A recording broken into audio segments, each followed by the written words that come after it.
think that for myself, it's just allowed me to understand that regardless of the ups and the downs, you just need to find a space of balance where it makes sense. So, in my life now and in dating, like I don't want to be in a space where I have to always talk about NFTs and crypto.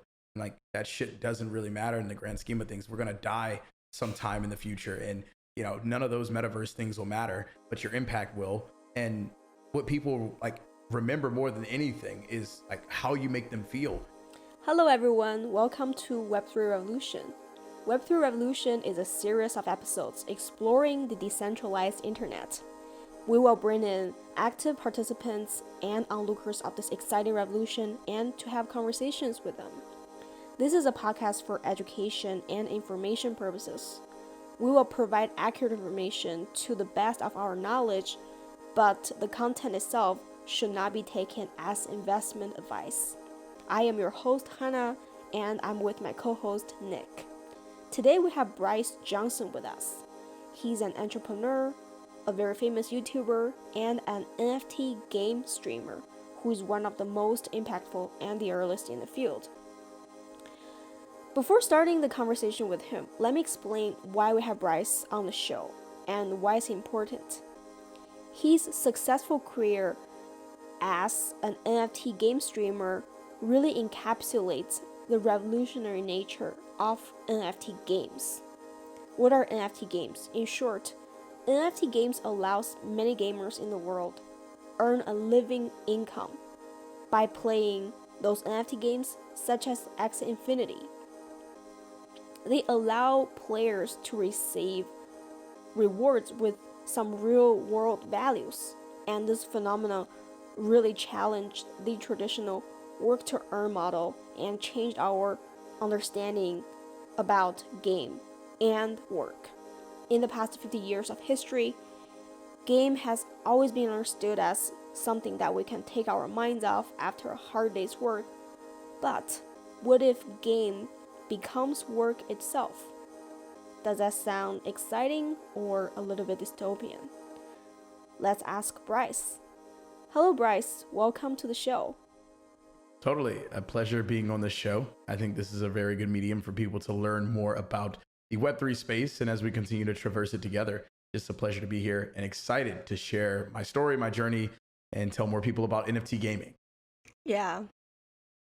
So I will just, go straight to the first question. I am not, I'm not a gamer. I'm not an NFT gamer, but can you tell me like how did you get into video or game streaming in general? Of course. So when I first got into streaming, it was in April of this past year, 2021. But previously I'd been a gamer all of my life and really just an internet nerd. And in my own spaces, I enjoyed watching streamers, playing video games, have been that way since I was a kid. Even all the way down to like in my earlier days, my mother used to like drive me to different gaming events to participate in tournaments like all up and down the East Coast for games like Call of Duty, Madden, and FIFA. So I've always had a background in gaming and streaming and YouTube and content creation.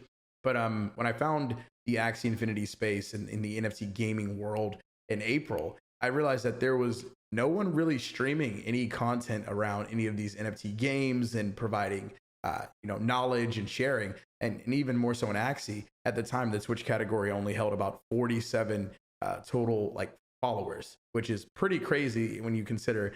You look at a game like Fortnite where they have millions and millions and millions of followers who just follow the genre of that style of game. So I hopped in head first and just started giving people information regarding what's being built in the NFT gaming sector and how it can change the world in the long term. And lo and behold, it just ended up being something that did incredibly well, much better than I thought it would initially. And it might seem like I was like an overnight success, but there was years of like streaming and content failures that led up to kind of getting lucky and getting right one time. So a lot of preparation, but it was a pretty surreal journey to hop into like the NFT gaming sector and streaming. Wow. I mean, for me, I'm not sure like what's Nick's experience, but do you feel like you grew up online? Like for me, really like registering Peacock for the Winter Olympic is the first time I actually have a cable at home. So I pretty much feel like can you tell me more about, your like life experience with online, with YouTube? Like, what's your growing up experience with YouTube? Tell us more about that.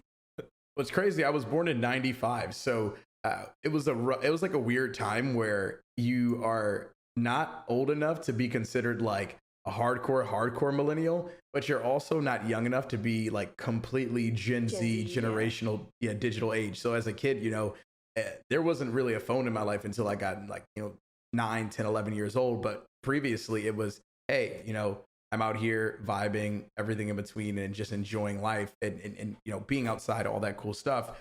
And what ended up like transpiring after that was, the internet age kind of took shape. But I started with like dial up and AOL, and I didn't really spend a ton of time on the internet until the MySpace era came out, and then it was like, okay, everything is internet. But there was a bit of a balance in my life, so I play sports and get out and actually see sunlight. And I also am in the internet. So as a kid in like, my early stage life, I was definitely someone who didn't spend as much time in the digital age outside of gaming. But as I got older, like it's like now where literally probably 85% of my life is digital, and the other like 15% is me going outside and pretending to interact with people. But yeah, it's been a staple since I had my first Game Boy playing Pokemon back in the early days. But I definitely think the internet has overtaken my life, and probably not in a good way in all senses. It's probably a bit addicting, but here we are. It's the metaverse, and I think more as we continue to grow, more people will continue to just expand in the metaverse and have more of a precedent on their metaverse life over the physical. I mean, I see it already. People want to flex in the metaverse, and ultimately, like life itself will exist in the metaverse, I think, a lot longer than it does in reality. Yeah, I definitely want to concur with the part where you just talk about flexing and really establishing your social connections and your self identity in the metaverse. Like I've seen some girls around my age. I'm pretty much the same age with you, Bryce. That they're saying I no longer want to buy luxury bags if I have like a really good NFT in my wallet, and be my profile picture. I think Nick, maybe you can, have a follow-up question with Bryce as a professional streamer or professional YouTuber. How about you Yeah. follow up with this? So I'm interested to know, we're talking a little bit about how social media and the internet kind of influence how people are developing and what that kind of can look Yeah. like. So do you feel like you got a lot of do you feel like a lot of the things that you did when you were younger kind of translate into what you're doing now? Do you feel like you're savvier because you had that background? Like, do you think sometimes people talk about how I think there's kind of an actual argument that when you are doing this stuff when you're younger, it gives you these skills for later in life. And I think that's a legitimate argument. I do think that having these tech Yeah. skills is kind of something that starts when you're really young. But on the flip side of that, it can be kind of, yeah, like you said, it's kind of addicting and it's not necessarily good for you to have a lot of screen time when you're young. So I'm curious to know your thoughts on that. You know what's interesting? I am a firm believer that it's like it happens in ebbs and flows and changes throughout life. So as a kid, because I played video games, but I got a pretty good balance. I felt like I was very much like more outgoing and like, just forward facing and social. And like college and high school was the same way. Like I was out and doing more things. So I was definitely like more social and vibrant. And now it's a thing where like if I don't know people when I go out, the chances of me just being willing to randomly talk to someone go down, and it has gone down like a lot. So I'm trying to get that magic back. But I think like in my younger years, I was a bit more social for sure. And now because of my metaverse life, I'm just a bit more like passive in terms of like when I'm out, am I meeting random people? Am I like talking to strangers? And it's like you don't even realize it initially until you start like looking back on it. And now I find myself like literally saying, yo, okay, like, all right, you're going out to hang out with friends tonight. You're gonna like meet 2 to 3 random people, like literally setting goals to make sure that I don't allow the metaverse life to consume the fact that I still need to interact with people that I don't know on a regular basis so that I can continue sharpening my skills. But you probably wouldn't even notice it because like when I'm talking to people I feel comfortable with or about things and topics that I know, I'm super like charismatic, and like no one would probably think, oh, are you really like a super like passive person? But yeah, I have my moments for sure. It's tough when you go to Yeah, yeah. conferences too. I think it's like going to a trade show almost. You're kind of surrounded by people. There's kind of a high pressure to be social. Yeah. And if you don't want to talk to people, it's kind of like it's not fun. So have you been to a Yeah, couple of you're just those? standing And I know there. you went to one where you met the Axie team. Have you been to a lot of conferences? I know with COVID it might be weird, but So honestly, I've been doing as many as I can. I got to speak at NFT NYC last year, which was really dope. That's actually where I met Linda. It was in an NFT NYC at an Axie event, and we just hit it off and became good friends. So it's like she was a random person that I was able to make a connection with. But I did that one. I did the DeFi Con a couple of months ago. I'm gonna do probably NFT NYC again. I got to speak at Art Basel in Miami for NFTs. So I've been getting to go to a ton of conferences and meet more people. I'm not really the proponent that's like life should stop because of COVID. So I've just been kind of navigating the spaces. But I will say it's still like a thing where I'm like, all right, I'm in this place. How long before I actually like reach out and try to talk to a random person to see like if I still got it? But I enjoy it though because it's like it's challenging. I feel like at different stages of your life you have to be a different person and you have to continue to adapt. And it's like, yeah, I have all this great stuff happening in the metaverse, but in my personal life outside of the metaverse, okay, you have some crappy things that you need to clean up and fix, or else like you're not really going to be a balanced individual. So I constantly find myself trying to find this true balance of like internet and like IRL. But I don't think I'll ever get back to the point of like I was as a kid where I was like so overzealous in terms of being social. It just doesn't seem like where my life is. And as I dive deeper into the metaverse, it's like every day I'm here more and more. So it's hard to like break that cycle, but I'm working on it a little bit. Yeah, actually, I'm really curious about your job, like your career as a full-time YouTuber, as a full-time streamer. Yeah. Like, what's the breakdown? Like, how many hours you spend in IRL and how many times you spend in the metaverse?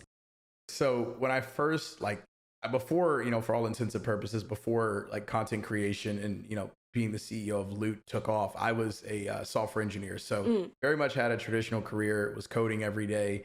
Already spending a ton of time at the computer. And I would say, yeah, my life is probably like if there's 24 hours in a day, minus like the 7 hours I'm sleeping, and maybe an hour where I go out for lunch or the times where I'm actually out hanging with friends. Every other hour goes to the metaverse. So at least like a good 15 to 18, like 18 hours a day, somewhere in that range. I'm on the computer or like near my phone or something of that sort. Now, like beyond that, in terms of what like the outside stigma is, I realized like very early on, like there were things that I wanted to accomplish in life. Like I've always wanted to run my own company. I didn't know where it would be at. I Mm. was always like an aspiring like YouTuber and content creator.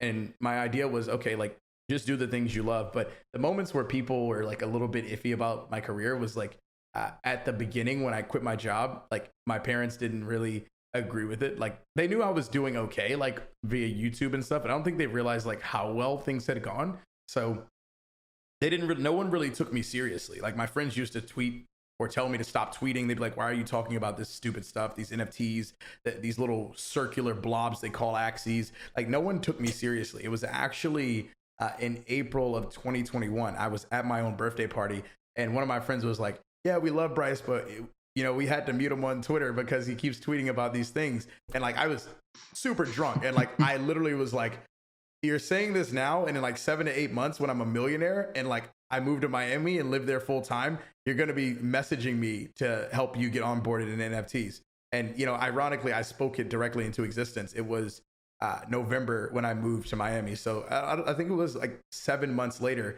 where I actually was able to make that move and like go full time in the NFT space. My company, we raised a $5 million funding round to build guild related tools and Mm. software for DAOs and communities in Web3. And yeah, now we're just building. So I think like at the end of the day, a lot of people are afraid of technology that they have no education on.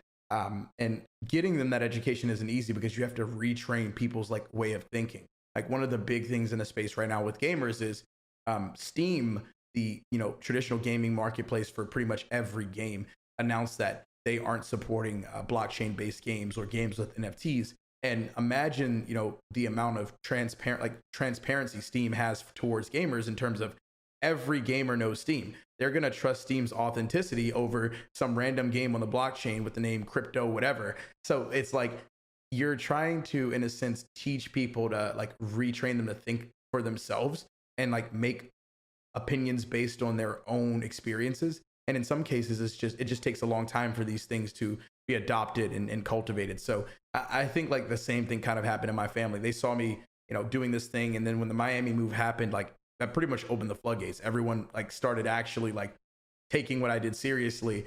And, my family actually like was like, okay, like this is actually very cool. And now it's like, it's really cool to be able to go back and chat with them and get them onboarded into the space. But yeah, it's like, slowly at first and then all at once. And I look back at it and I'm like, people just didn't have the education. So I don't fault it against them for not being willing to dive in. It's just, you have to like teach people through your own experiences more so than your word of mouth. Like 9 times out of 10, most people won't believe their friends regardless of what they're doing, because their friends, they consider them like, okay, this person's on the same level as me. Even if he is doing something cool, like I'm not gonna believe it. But if that same celebrity who's already living like a lavish life or an engaging life that they wish they were living said the same thing or was doing something similar, they would ape it in a heartbeat. So like a lot of the times I realized it was just, I need to live through my actions and allow my actions to convince people that this is a good thing to happen. And I think that's what pretty much happened in terms of like my Web3 career. Wow. I mean, first of all, I really want to congratulate to, whatever the Thanks. success you have achieved of where you are. And, like I feel you as a precursor of this whole industry. And NFT gaming, first of all, has a lot of financial connotations with it, right? And like, why don't you explain to everyone, like, how did this NFT gaming, how did Axie Infinity making this real financial impact on people's Yeah. lives, and how can you make money out of it? Yeah. So initially, in the background of gaming, there's always been worlds in games where you have these in-game assets. Mm. Now, these virtual assets that people own in their like, gaming backlog or in their games. And, they don't really own them. They just own the rights to use them in that game. But, sometimes people spend thousands, hundreds of thousands of dollars on these assets that you use in these games. And, you never get to be able to resell them. You never really get any monetary value. You never get any real ownership. And like, that's a big problem when you consider, gaming studios in the traditional Web2 world are making billions of dollars in revenue every year. Like, for example, I think it was League of Legends where they said they did like, I think it was 1.9 billion in revenue last year. Yeah. And you can't go back and resell any skins on League of Legends. So it's like, it's just people buying these in-game assets and then not having the ability to go back and like leverage them for things that give them true ownership. Yeah. So like when I did like my deep dive on NFTs, like that was like where I started. It was in the gaming space, and it was with Axie Infinity, and it was the Pokemon of the blockchain, but these Pokemon are all NFTs. So what ended up happening with Axie was the whole term of play to earn, and the play to earn is pretty much the idea that if you're playing Axie, you're playing a Pokemon style game. I'd be able to battle against Nick, and the winner of the game would receive some sort of crypto token as kind of like a reward for playing. Now, an ideology, like this is a great kind of use case, because in a lot of cases, these NFTs were incredibly expensive, like the upwards of $300-400, and players were earning about $20 to $25 a day at the time. Now, if you think about it in terms of like large scale, in places like the United States, if you earn $20 a day playing a video game, it's not crazy impactful. Like, it's cool, like it's passive income, but it's not crazy impactful. My cousin Joe's not going to come home and say, I've worked a nice 40-hour shift today, and then, or 40-hour shift in a week, and every night I'm going home and playing and grinding a game. But if you think about developing nations where, what they earn in a day for working 8, 10, 15 hours a day, like outside doing actual hard manual labor, it's often a fact that that hard labor is way less lucrative than playing an NFT game like Axie Infinity.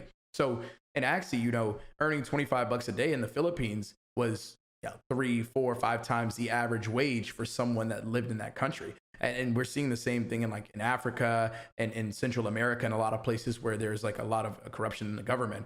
And what ended up happening was this thing took off like wildfire. Everybody jumped in, and like you had people who were playing Axie Infinity, a video game, for 2 hours a day and earning a middle class wage in certain countries. So like the cool thing about this was countries were starting to have like virtual farming as like their gross domestic product that was doing better than like actually outsourcing or like shipping goods and services like to different countries. So it became a thing where like money was transparent, it's on the blockchain, but the impact was so deep because you started to see like a wealth regeneration cycle for people who were at the bottom in these countries. Now, what ended up happening, because these markets, with everything good, there's always like a downside. You know, you're always having to give up something. The idea was these games need very complex tokenomics models to sustain themselves. And Axie kind of bit the bug of, yeah, it's great, but you didn't have a tokenomics model that was sustainable in the early onset. And that's where you saw like a huge dip in the prices of and yields of those playing Axie. And it's simple economics. You know, if you're printing a utility token that has like no cap, like it's not a capped currency, you can print something into inflation. And that's kind of what happened in Axie Infinity. But, you know, people are still playing the game at, you know, over 2 million daily active users that are playing the game and earning some level of an income that is still like subsidizing a lot of their living expenses. So it was like this groundbreaking thing of like just, you know, a game that was like Robin Hood, you know, just giving back to those who were in need and those who were in spaces where they weren't earning sustainable incomes. And I think like Axie was the first use case, but we're going to see many more NFT gaming use cases with very evolutionized like tokenomics models that are sustainable and do make sense. And in some cases, I think some NFT games don't even need you know, tokens. Some of them just, the NFTs are enough. You know, it's all kind of dependent on the game and ecosystem. But Axie for sure was that like driver that brought consumer eyes to this entire space. Yeah, absolutely. I believe Axie Infinity stands out really because it changes this working class, a lot of working class, you know, Filipinos life, you know, during the pandemic. And, you know, it's the first, you know, play to earn economy model that successfully stand out and actually making, as you just said, making a lot of people pay their real world bills. You know, it's obviously it's sounding like a good thing for them, but how do you feel like this mandatory grinding, you know, in this game logic for the people you just said are earning their life wage in Axie Infinity? Do you think they really enjoy the game, or here's my understanding? I just feel like, you know, a lot of times you can ask me straight up. Yeah, okay. Ask me straight up, like, is the game enjoyable or not? Is the game enjoyable or not, or is this you know, whole play to earn economy justify itself by saying, hey, it's okay to do a shitty job because there are a lot more real life shittier job out there, and this play to earn game can give you a less shitty life. Like, how do you feel about that? It's like, oh, is Axie Infinity like, you know, have you ever seen like Mike Rowe's Dirty Jobs? It's like, is Axie Infinity a dirty job in a sense? What I will say is that like at the very core root, I think that Gabby with YGG, he's like the founder of like one of the biggest guilds in the world. He was saying that like his thought process behind it was, is Axie Infinity more fun than your everyday working job? Or like play to earn, is it more fun than your everyday working job? And if the answer is yes, then you have something here, like something that's relevant and significant. One thing that I will say is that I do think that like you can burn yourself out on Axie. It's not an entertaining game at all points. It has some entertaining moments, but I don't think those moments are derived from the current gameplay. Now, I will say, you know, I'm preferencing this discussion based on Axie Infinity's previous model, which was like their V2. They have a new version that's going to launch probably in a month or so. So we'll be very much on standby to see like how fun the game is. When I jumped into Axie, I jumped in as a content creator. So my job is to entertain people and make things fun. So I can make me streaming Axie fun because, you know, I do a couple of things. Like I rap on stream and I create memeable content. And for me, it is fun. But for somebody, if you told me that you were going to play this game for 6, 7, 8 months in a row, and you were going to like have to grind with the same team every day and like yield the same result every single day, yeah, I could see how it could be very taxing, how it could like affect your mental health, and in a lot of moments how it could just not be fun. I mean, I've had times where I've taken breaks from Axie because the game loop is the same shit over and over and over again, and I'm not having fun. I tweet about it all the time. I don't think that there is a world where you will see a mainstream NFT game that gets Web2 adoption if it's not fun. It shouldn't be about a tokenomics model. It should be about, is the game fun to start? Is the game entertaining? Can the game create memeable moments that content creators and streamers want to stream it and like bring it to life, because that's what draws the audiences in. And then if you want to add tokenomics or NFTs on top of that, you can, but we can't get away from like the core idea that at the very root, these games need to be more fun. And right now, like we're in such an early state, a lot of them aren't that fun.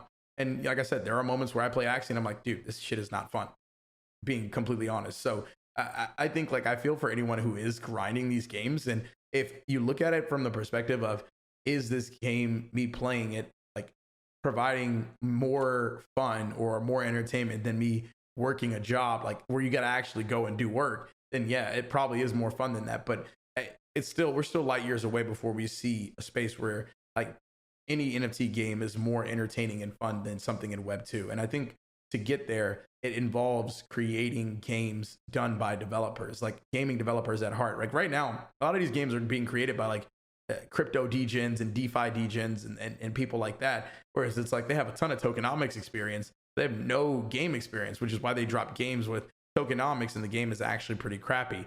But I think ultimately we will get there. It just takes time. Yeah. I remember, one of the Axie Infinity's ethos were, we believe in a future where work and play become one. But when you're blending work and play into one, meaning that you can't solve real world problem in the game setting, right? You have to consider, a lot of things beyond just the gaming space, beyond metaverse.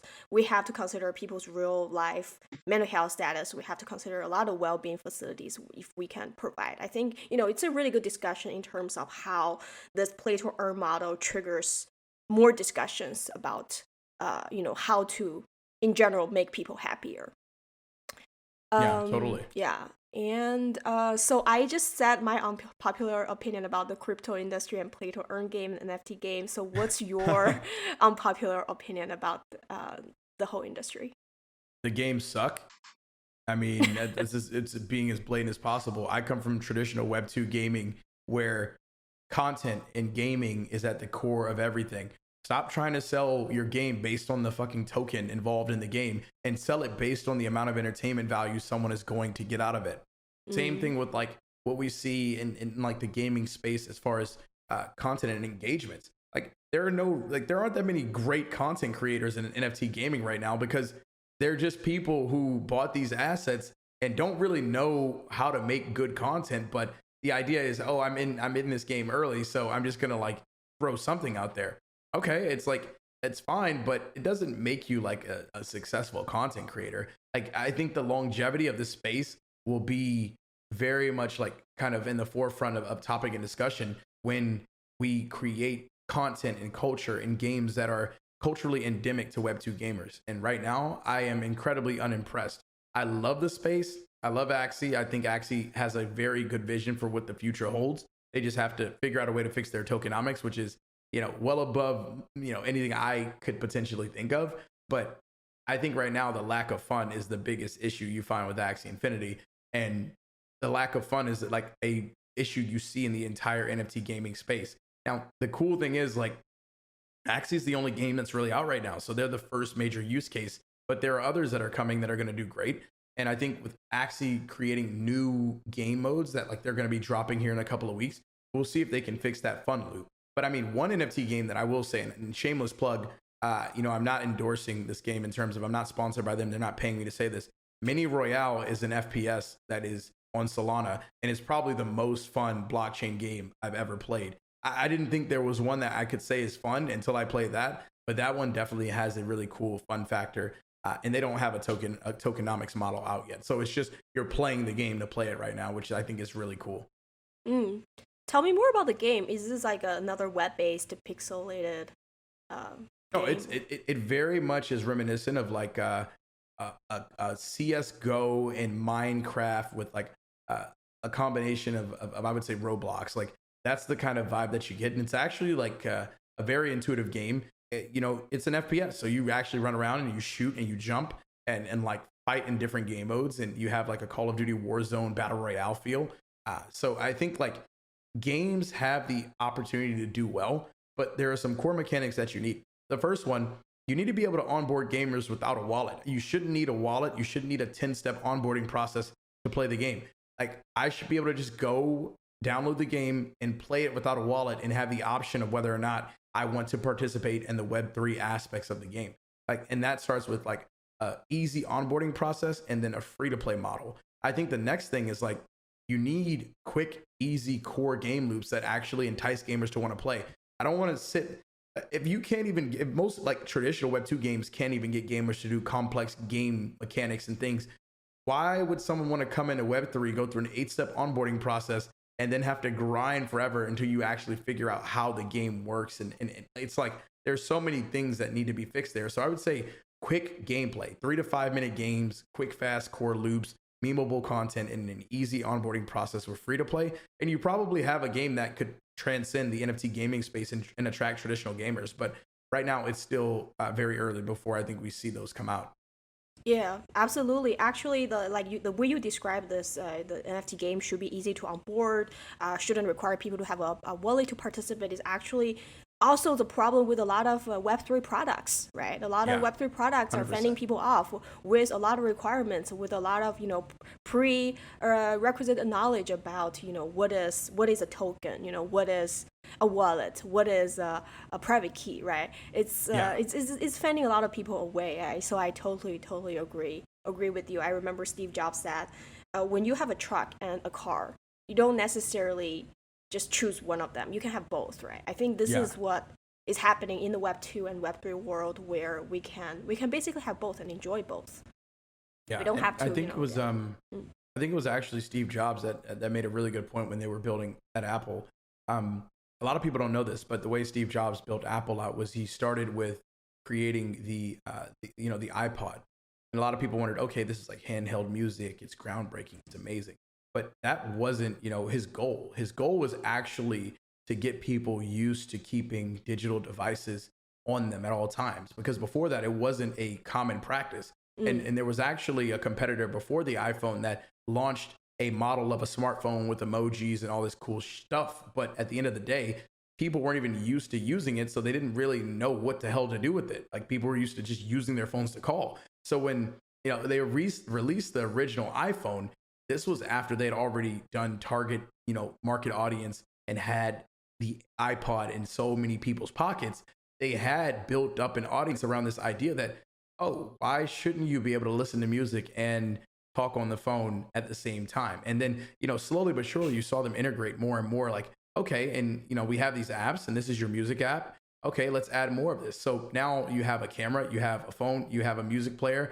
Now you look at a phone like an iPhone and it's a camera, a video recorder that's like 4K quality, a music player, like pretty much the diary of your entire life is what encompasses a phone. And I think, these NFT projects need to kind of build in the same way. If you think about where the space is going in terms of no Web2 person gives a damn about the argument between Solana and Ethereum and all these other no-name blockchains that no one cares about, because at the end of the day, a user just wants to use it for a certain use case. You can't sit here and think that someone is ever going to say, hey, I'm going to use Ethereum because it's the older blockchain and it's, it has all of these decentralized apps on it. My mother does not give a damn about that. But if I told my mother, hey, you can, use Ethereum or, Solana or something, and mom, here, I can send you cryptocurrency instantly, and then you can go pay a bill with it somewhere. Like, she's going to have a direct use case for that app, for that wallet, for that cryptocurrency, and she's going to want to use it. It's no different than Cash App if you think about it. Crypto is just like Cash App. The only difference is crypto has so many barriers to getting you money because people have these insane onboarding processes. I think the one player who's going to win is the person who creates a wallet where you don't even have to worry about storing your actual private keys yourself and doing all these things. Like, they store it for you on the cloud and you retrieve it where you need it. Or like, you can call, like, at the end of the day, Web 2 does not care about all of these decentralized reasons for crypto.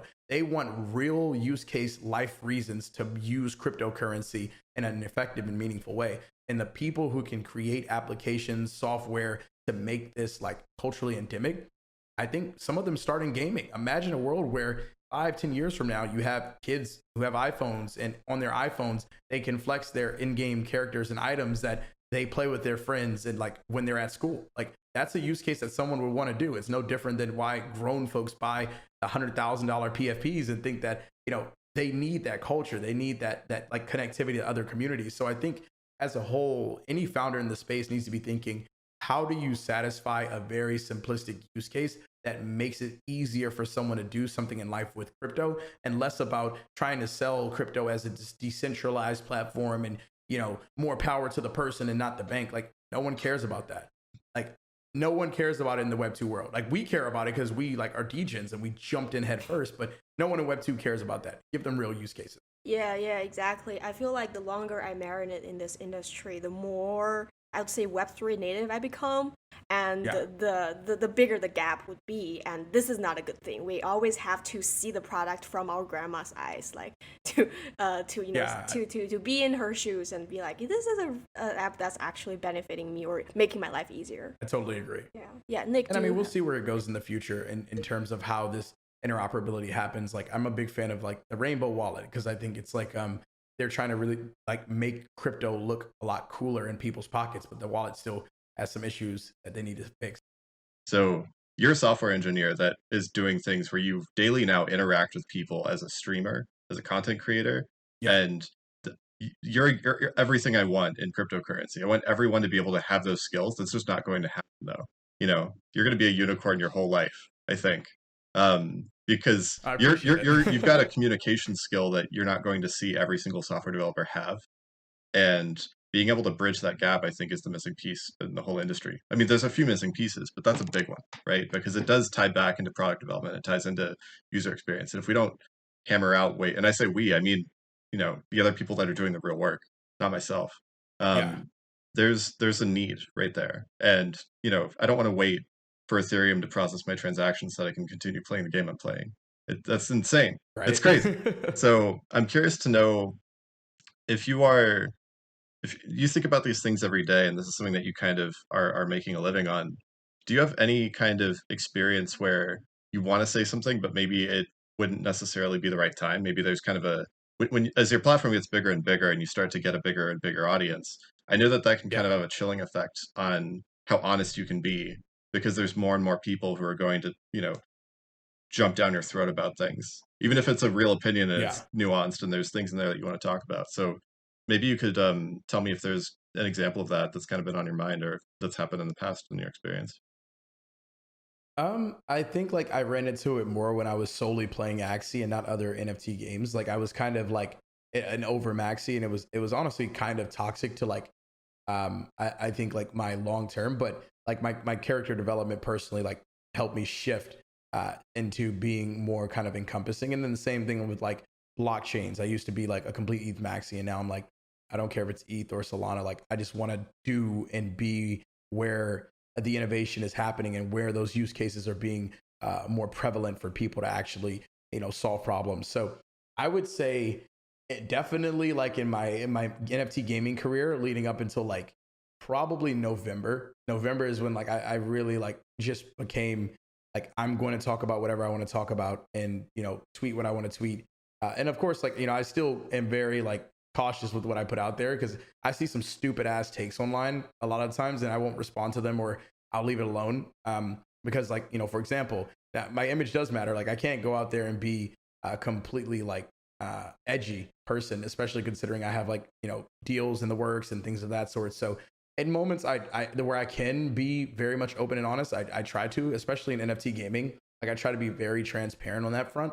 But I think as a whole, it just goes down to more so who's shilling you shit. Like, I don't do any shilling. I actually haven't signed any deals with any games to talk about them like ever, because I think like the space is so new and you can lose so much authenticity by being the person who's chasing small bags right now versus being kind of an overall leader in the space. And you look up and who knows, maybe you're getting paid $100K to speak on NFT gaming in the future, or you're signing multi 7-figure deals with companies who need consulting or want you to be a representative for their brand, versus, hey, here's random NFT game that's minting 10,000 pictures of whatever the fuck they're minting, and we want to pay you 2 ETH to make a tweet about our game, or I'm like, dude, I don't care. Like, there's not enough of a bag for me to like give up the influential power that I've picked up with my platform.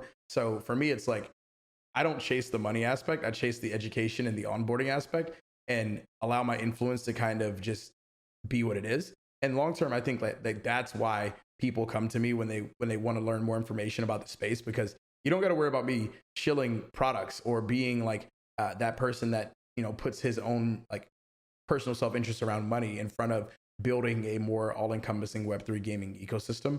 And I don't see that changing. Like if I ever do sign deals with games, I'd be the first one to tweet out, hey, I signed a deal with XYZ, or, oh, I'm doing this thing and this is like considered an ad. Like being very transparent with my audience, because there's enough scammers out there and shillers. So we see shilling all the time in NFT space, but I try my best to stay away from it.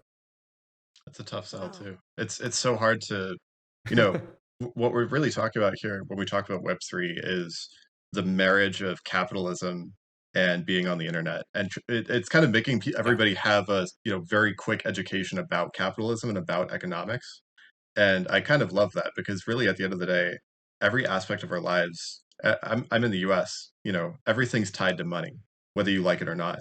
Yeah. And so if you kind of ignore that aspect of what's going on, it can be detrimental to your life in a way that's kind of invisible to you. I used to only care about science, but after I had to like drop out of college because I got in a car accident because I didn't have any money, um, like Yeah. that stays with you for the rest of your life, right? It's something that really changes your perspective on how much capitalism really can impact your life, good and bad. And I think that that's something that everybody is kind of hyper aware of, especially nowadays. It's kind of, the last 15 years, really, ever since 2008, I think everyone's still in that mindset of that could happen again.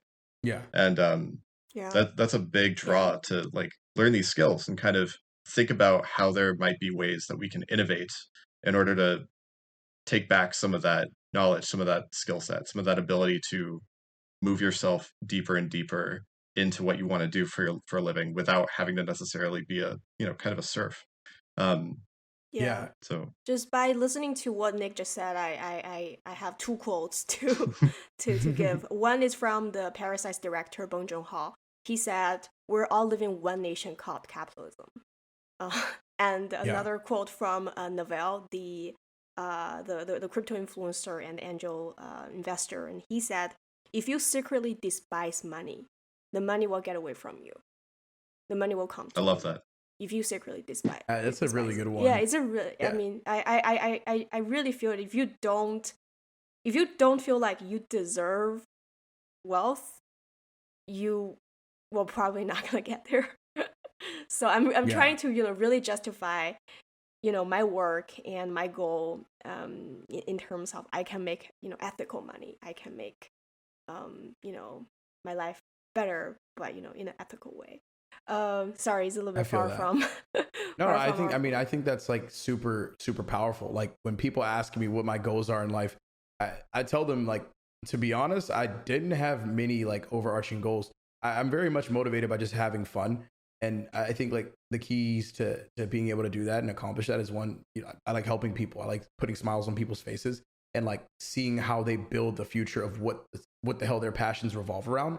But at the very root, I just need enough money to like pay my bills and live comfortably. If it ends up being a thing where I make millions of dollars, then so be it. But my only real goal was to work for myself full time.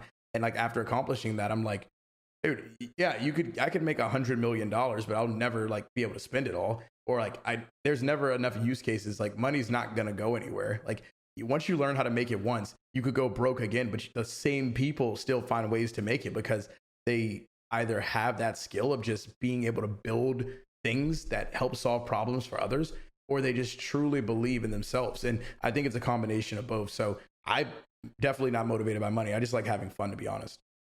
Amazing. I mean, you mentioned that you definitely have a influence in your platforms, and today I'm here. I'm just to play a professional ignorant person of not actually recognizing you because Nick introduced you to me, and Yeah. I was checking out your Twitter. I was checking out your YouTube. You're definitely a very, very funny and charismatic person. But do you ever get recognized in real life for your Oh, job? Tell me not how famous you are. not often in Miami. It's only happened a couple times in Miami. Like about a month ago, there was a guy who flew up from Colombia. His girlfriend lives here, and I was like out getting a coffee, like literally down the street, and he like taps me on the shoulder and says, "Are you Bryce?" And yeah, that's me. He's like, I met you from Axie Infinity, and I just wanted to see if you could take a picture. So we took a picture. I ended up like taking the guy out like that night. I was like, yo, come roll with me tonight, and I'll take you out on the town. So for him, it was like a crazy experience, but I just feel like a regular guy. Like I don't feel any different, even though like things have changed in terms of my career. I spend my time the same as I did once before. I'm not unapproachable, but I think when people see the follower counts, they think immediate, oh, he's different. He's not this overly open person and you can't really talk to him. But I'm still very much in the trenches. Like I don't see myself as any celebrity or anything. But at crypto conferences, it happens a bit more frequently. And then at Axie events, it's like everywhere. It's taking pictures and signing stuff for people and all that cool stuff. So it's all crowd based, but NFT gaming's still small here in the United States. So people don't really recognize me yet. I think after like a couple more months when I start rolling out a lot of announcements and partnerships, I think it'll start like steamrolling even more. But I like the idea of not being that known because you get the internet fame, but you still get to mind your own business in person and live a life that most people have no clue of. Yep. Since we're jumping into this anecdotes parts, Nick, do you want to ask some follow-up questions? I see you, write down some really good questions. Sure. Yeah. So, we're talking a little bit about all these different ways that cryptocurrency is influencing people's lives. Have you, I'm just curious to know, like, have you been to the Philippines? Do you have any aspiration to go to somewhere where Axie is like a big hub and kind of talk? I haven't gone yet. I was planning on going in May or June of this year for the first time just to see what it's actually like out there, one, and then two, meet like some of the fans and people that have like helped me get to this point in my career. I think it's important to go there and give back, and because of COVID and regulations, I haven't been able to do so, but I do plan on going later this year. Well, actually, 3-4 months or something. Can we get you back once you go? Because the missing piece here, I think, the thing that I'm interested to do is like talk to some of those people as well and get their perspective on what's going on. And I don't care if it's on your Twitter feed and you're the guy doing the interviews. I just want to see it. I want to know what those people are thinking. And I'm so fascinated because for those people, Axie Infinity is kind of a life-changing thing that they suddenly have an opportunity 100%. to just do. And there's no one who knows if that's going to be a sustainable thing. But for them, they could buy a house off of doing Axie stuff. I think that's incredible, and it kind of creates a greater sense that we're in a global community rather than in a bunch of nation states that are going to kill each other because we have Oh my borders. goodness. So it's one other perspective that I don't know if you're familiar with Carl Sagan, but he always wanted to think of the world as this little place in this gigantic infinite space. Blue dot. Pale blue dot quote. So he talks about astronauts being able to look at the world and there's no borders at all, and it's just a tiny little world in this big empty space. So I know from talking with you previously, when you're living in these big cities now and you're doing these crazy things, do you ever get uncomfortable? Do you like living in the city? How do you feel about how your life is kind of developed and where you are? And is that something that you kind of does that call back to you? Do you feel like you want to go back to like a different place where it's quiet? Or do you like what you're doing now and why? Like what's changed you? I will say that I think a lot has changed me, and some for the good in terms of my career and things of that standpoint. But there's a lot of things that I do miss about my life before like the metaverse and like moving away and all of these different things. I vividly remember like, sitting on my couch a couple of weeks ago, and I was like, damn, like you're really in Miami and you have like so much amazing things going on. But at certain points in my life, I feel so disconnected from the people that I know back home. Like my personal life, to be honest, I feel is not in complete chaos, but not far from it in terms of managing people, managing my time, giving people my energy, my relationships. And at times that is a bit frustrating for me because I think back to moments before everything took off and I was so happy in terms of, no, I wasn't like this notable figure, but I had so many cool things going on in life that didn't involve being in the metaverse or like managing time the way I do. Now I'm always going. And, there's days where I go 4, 5, 6 days without talking to my parents. I'm like, oh, that feels so weird. I used to talk to them like every day, or, you know, how you go through the moments of where you've lost friendships and connections because of your work. So it's definitely been a bit of a sacrifice, and I'm trying to like rebuild my personal life with people because of this whole space and what how draining it is to operate. And in some moments, I do want to move home. Some moments, I'm like, maybe I should just leave Miami, go back home, buy a house somewhere where there's a bit more scenic, and just enjoy being away from the hustle and bustle. And unfortunately, I haven't like decided to like concede, to that defeat and go back. But I do agree and think that there is this space where you always give up something when you're building something great. And a lot of the times, if you can't manage it, and I think like my maturity level is pretty high, but I did a completely poor job at managing it, and managing my personal life and work life balance. So I need to find a better way to do that. And it affects me, and I know it affects the people in my life.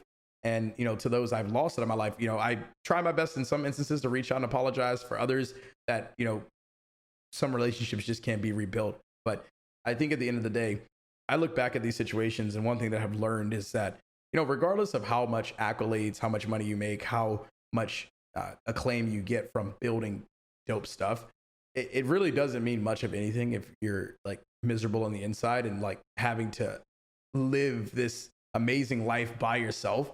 So for me, it's like I don't want to wake up in 10 or 15 years and regret the fact that I spent so much energy on my career and not enough energy leveling out my personal life.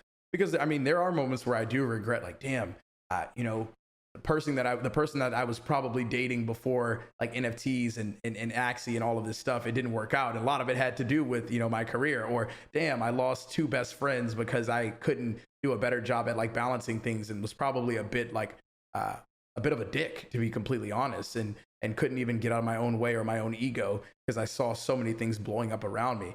So at times I just like look back on those moments, and I decompress, and I tell myself, hey, you need to just focus on how you can be a better person every day and build in a way that is more sustainable for your personal life.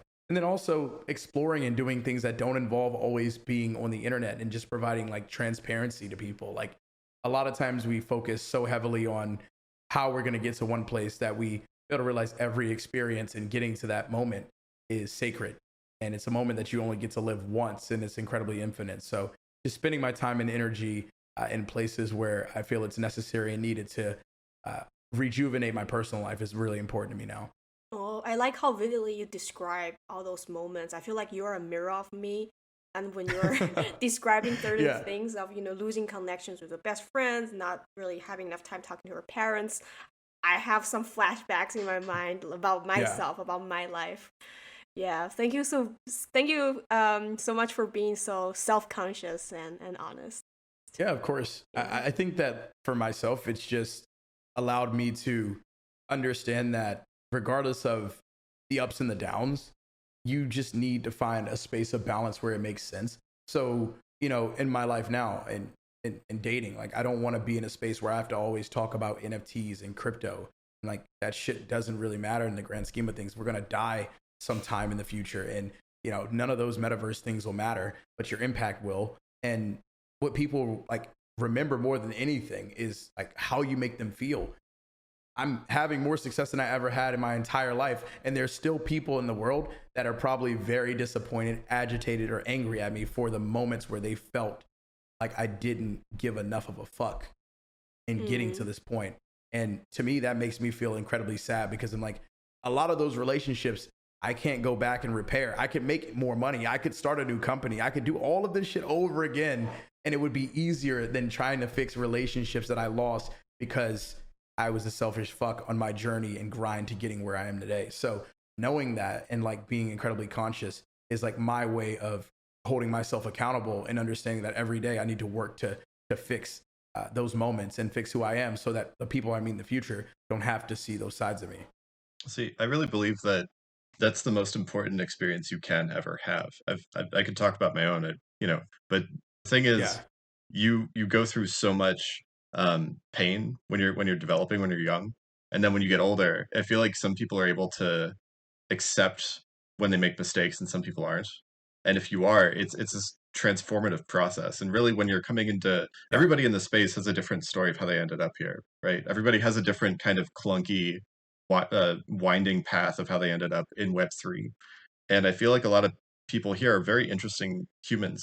You know, they have very human moments and human stories and human perspectives on what suffering can do to make you really drill down on what you care about. It makes you really question, it tests your resolve. You know, you're talking about testing your resolve and your ability to stick with the parts of your goals that make sense, that actually are defining who Yeah. you are.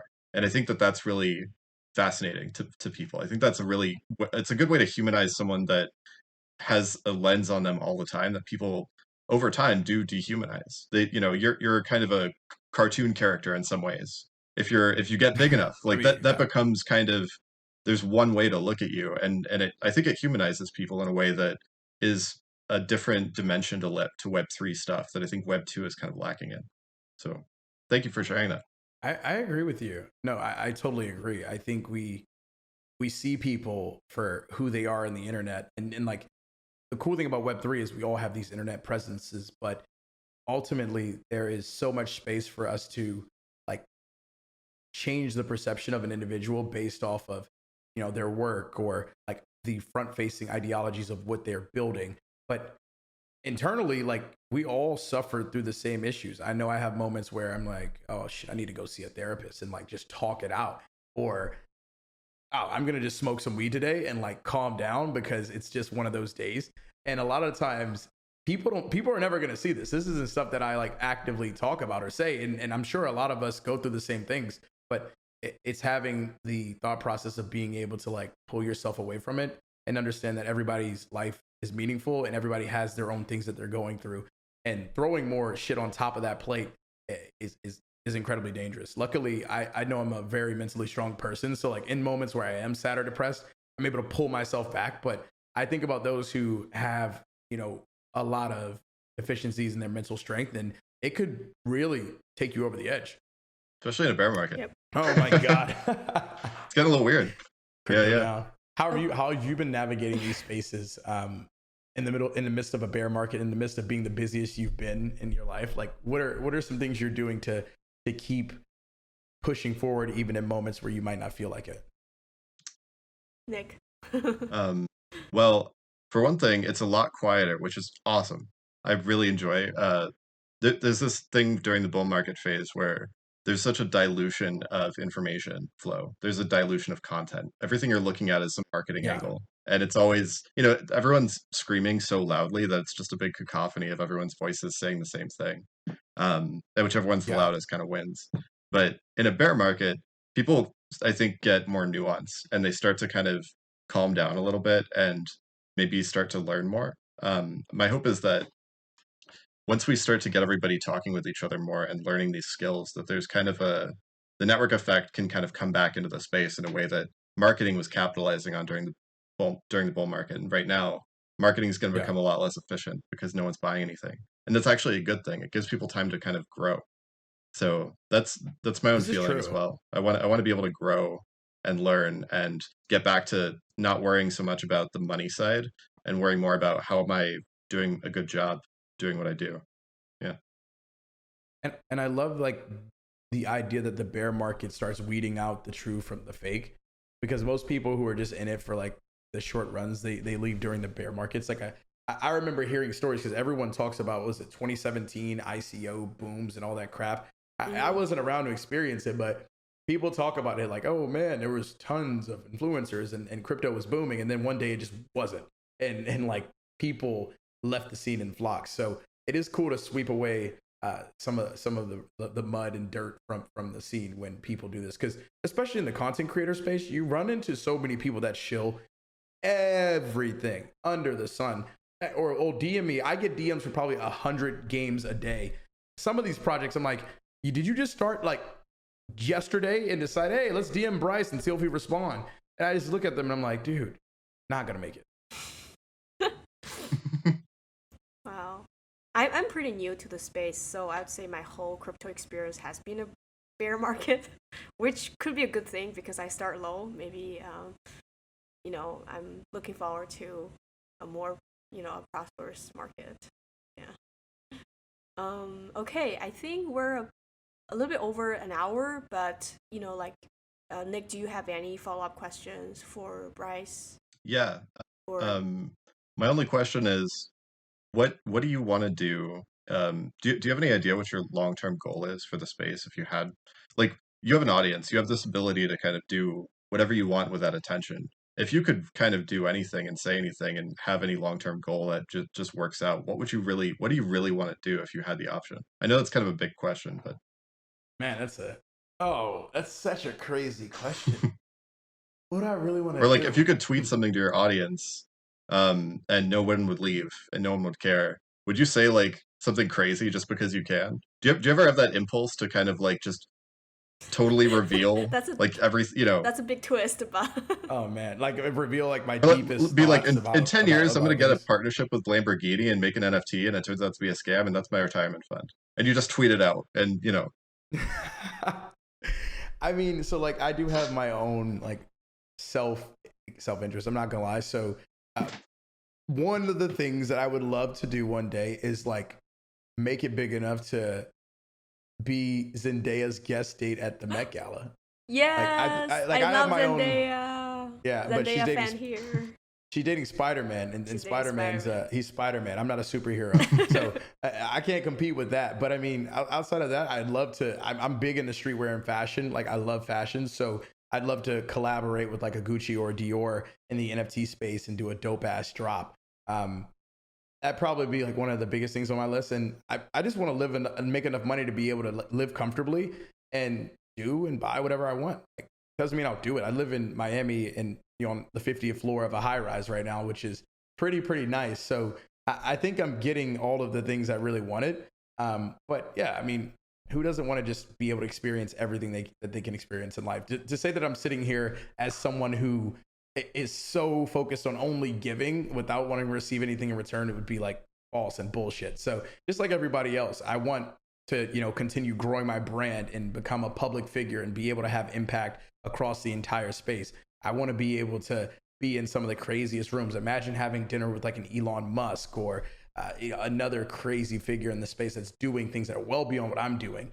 And to be honest, I want to turn my startup into $1 billion company. We raised our seed round, and that's great. But I want to turn it into $1 billion company, and not off the false pretenses of raising or launching a token in a bull market just to get a high valuation to not be able to return anything to investors. Because a lot of companies are going to do that in the space, and I see it happen all the time.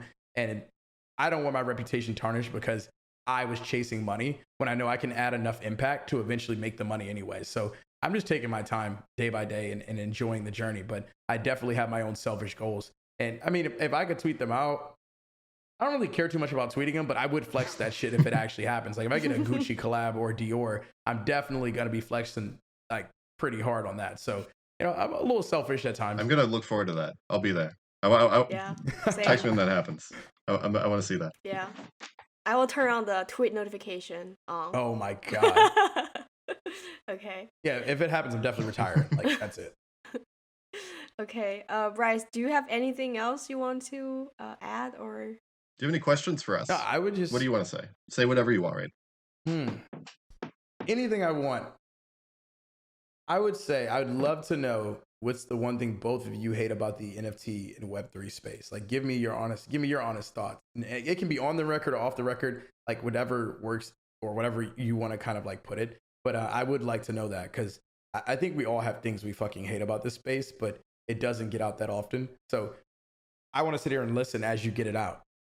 I guess, I mean, for me, I'll have to go back to the play to earn business model where this whole thing Yes. feels like a false promise where yes, indeed, you are making some money out of your game, but you can't just based on that saying this is gonna change the economic landscape or this is gonna make them happy. I feel like I really hate those like really grand and optimistic and promising slogans in the industry where people be like, oh, we're going to, do this and that and then making the world a better place.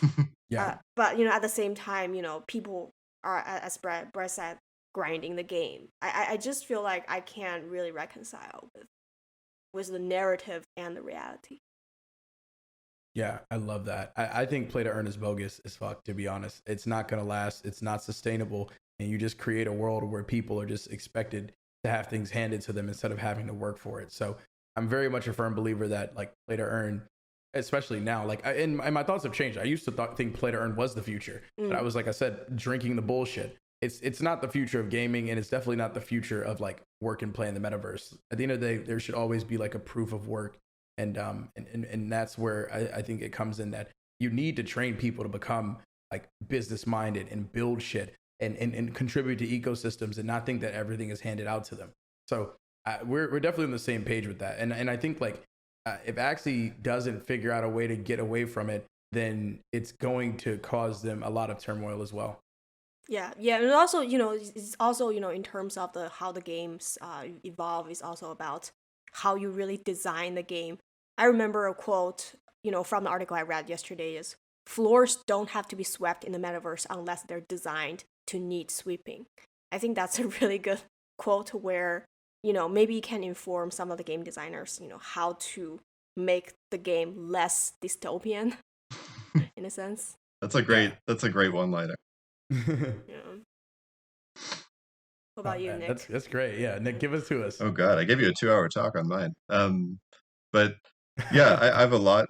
No, we need to have a follow up to that talk. Yeah, we as do well. at some point. Anytime is good. So for me, I think it's the predatory nature of a lot of this industry, a lot of these middleman operations, that third-party marketing agencies and recruiters and all these people that come into the space and their only job is to talk and get you to agree to something. And in crypto, I think that's true too. You see a lot of salespeople, which I despise them.